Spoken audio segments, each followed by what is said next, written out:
Je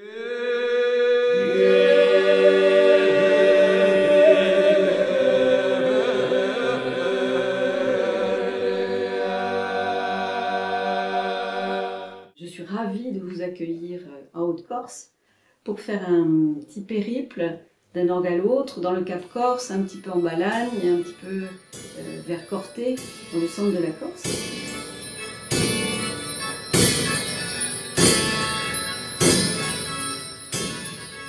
Viviane et Jean-Louis Loriot vous feront partager dans ce documentaire la richesse humaine et artistique de l'île de Beauté.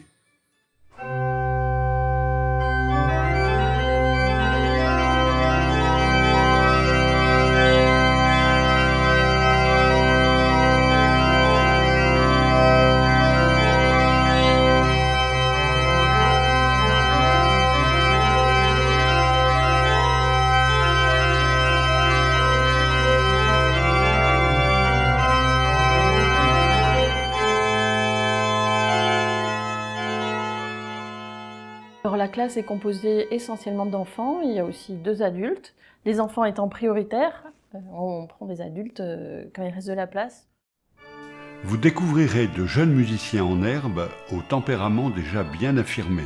Pour d'autres, on va dire, compositeurs, moi j'aime bien la musique, le rock, l'ancien rock de 1980, qui est un peu brutal, on va dire.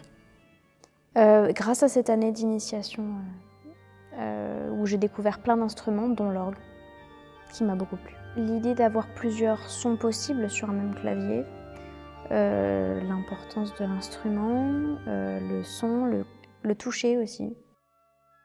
Je m'intéresse à la facture d'orgue, qui consiste à fabriquer, réparer, entretenir, accorder les instruments sur lesquels nous avons l'occasion de pratiquer notre art.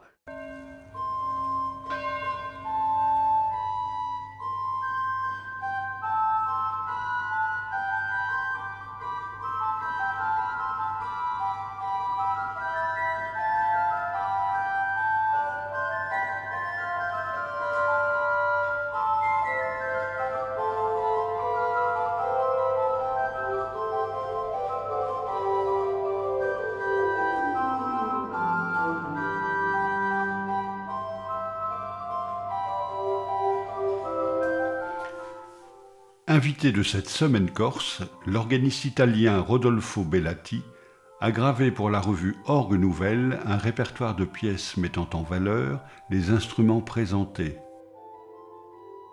Au cours d'une conversation passionnante, Jean-Louis Loriot et Rodolfo Bellati vous parleront des airs de famille. J'ai regardé, si on compte, il y a une centaine d'orgues en Corse. Ce sont des orgues qui viennent d'Italie. Rodolfo, qu'est-ce que tu en penses, toi, de ça? Une grande partie, oui. C'est clair, surtout dans le nord. À Pigna, vous ferez connaissance avec Tony, Nicole, Hugo et Jérôme Casalonga, qui ont su fédérer tout un village depuis les années 60 en faisant un lieu incontournable de culture partagée. Dans le Cap-Corse, c'est le maire enthousiaste d'un village de 200 habitants qui s'emploie à préserver et à valoriser l'instrument historique de la commune.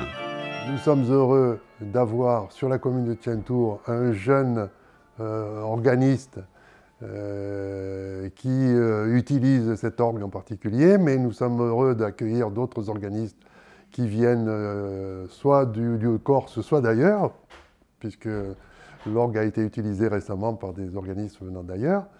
Et donc, l'ensemble de ces actions font que nous estimons que c'est de bonne politique pour la commune en termes d'attractivité et de vie.